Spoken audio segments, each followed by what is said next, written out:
दोस्तों नमस्कार, आप देख रहे हैं जनपद मिरर। परीक्षा हमें हमारी कमियों और हमारी ताकत के बारे में बताती है।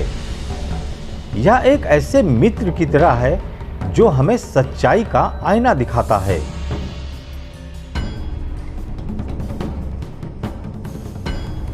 यदि परीक्षाओं का अस्तित्व न होता तो शायद जिंदगी में आगे बढ़ना बहुत कष्टदायक होता।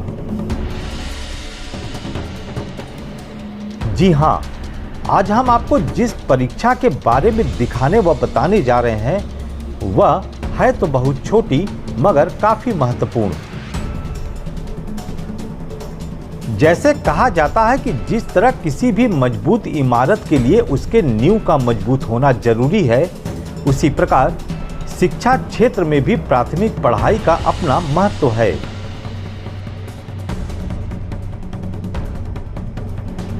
जिस बच्चे की प्राथमिक शिक्षा जितनी मजबूत होगी वह बच्चा आगे चलकर उतना ही मेधावी होता है।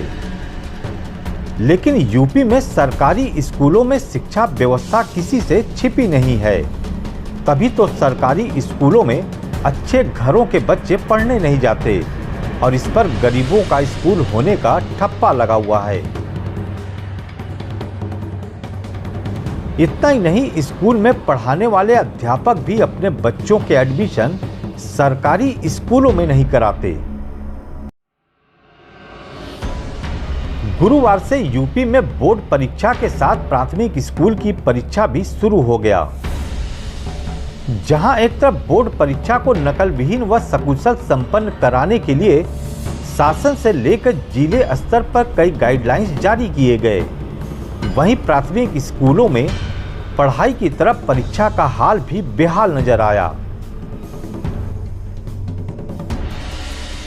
जनपद मिरर की टीम ने कई प्राथमिक स्कूलों में जाकर परीक्षा का जायजा लिया, जहां कई हैरान करने वाली तस्वीर कैमरे में कैद हो गई। सरकारी स्कूलों को लेकर सरकार भले ही तमाम दावे करती हो, मगर आज हम जिस खबर को दिखाने जा रहे हैं उसे देखकर सीएम भी हैरान हो जाएंगे। हैरानी इस बात को लेकर कि जिस सरकारी स्कूल की बेहतरी के लिए वे लगातार काम करते रहे, लेकिन उन्हीं के अधिकारी व शिक्षक किस तरह सरकारी स्कूल को बर्बाद करने में और छात्रों के भविष्य के साथ खिलवाड़ करने में जुटे हुए हैं।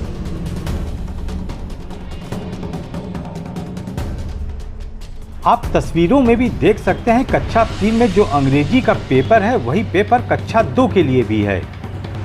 इतना ही नहीं, एक जिले में एक ही विषय के कई तरह के पेपर वितरित किए गए, यानी जिले में कई पेपर तैयार किए गए। बदहाली का आलम यह है कि कई बच्चे जमीन पर बैठकर परीक्षा देते नजर आए। कितना पेपर? सबको नहीं मिला है पेपर? कुछ लोग को मिला है। आपको मिला है पेपर? तो वहीं कई स्कूलों में पूरे अध्यापक उपस्थित नहीं थे। कई विद्यालयों में अध्यापकों की ड्यूटी बोर्ड परीक्षा में लगा दी गई थी, तो कई विद्यालयों में अध्यापक नदारद मिले। परीक्षा तीनों क्लासों की 6, 7, 8 में चल रही है, बड़ी शांतिपूर्ण तरीके से चल रही है। कितने टीचर हैं आप लोग यहाँ पे? हम यहाँ पर 3 अध्यापक, 2 अध्यापक हैं, 1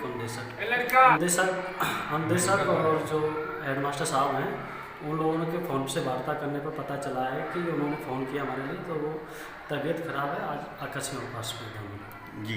आपके यहाँ कितने टीचर हैं? 2 टीचर हैं। तो दोनों मौजूद हैं यहाँ पे? नहीं सर, एक लोग की ड्यूटी बोर्ड परीक्षा में लगी है, जो आज ही से शुरू है बोर्ड परीक्षा भी। सर आज बोर्ड परीक्षाएं भी चल रही हैं और यहाँ मिडिल में हम एक सहायक और एक हेडमास्टर हैं। हमारे सहायक की भी ड्यूटी लगा दी गई है और अकेले मुझे पेपर लेना है। तो सर इसमें थोड़ी सी समस्याएं हो रही हैं कि अब अकेले तीनों प्लस 8 बोर्ड परीक्षा और तीनों क्लास में देखना और बच्चों को मैनेज करना थोड़ा सा दिक्कत तो हो रही है सर। बच्चों के स्ट्रेंथ के कारण थोड़ा सा सर, जब बेंचेज एक क्लास में कम पड़ेंगे तो उसके लिए भाई चटाई और दरी की व्यवस्था और टाट पट्टी की व्यवस्था करके पेपर ली जा रही है सर। इतना ही नहीं, परीक्षा के दिनों में भी बच्चों से काम लिए जाने का मामला भी देखने को मिला। शुभम कहाँ पढ़ते हो? एक क्या नाम है स्कूल का? सरकारी स्कूल। सिलेंडर क्यों ढो रहे थे तुम? आंटी की गली में जहाँ उसमें रहती है। कुल मिलाकर जहां एक तरफ बोर्ड परीक्षा में गंभीरता दिख रही है, तो वहीं प्राथमिक स्कूलों में जिस तरह से लापरवाही देखने को मिला, उससे एक बात तो साफ हो गया कि प्राथमिक स्कूलों को सरकार से लेकर अधिकारी तक कितने गंभीरता से लेते हैं।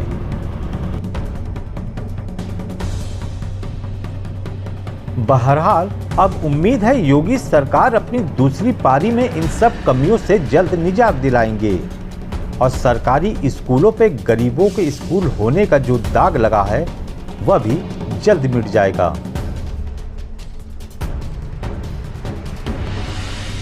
शांतनु कुमार के साथ आनंद चौबे, अंशु खत्री, विनीत शर्मा व रविंदर पाठक, जनपद मिरर, सोनभद्र।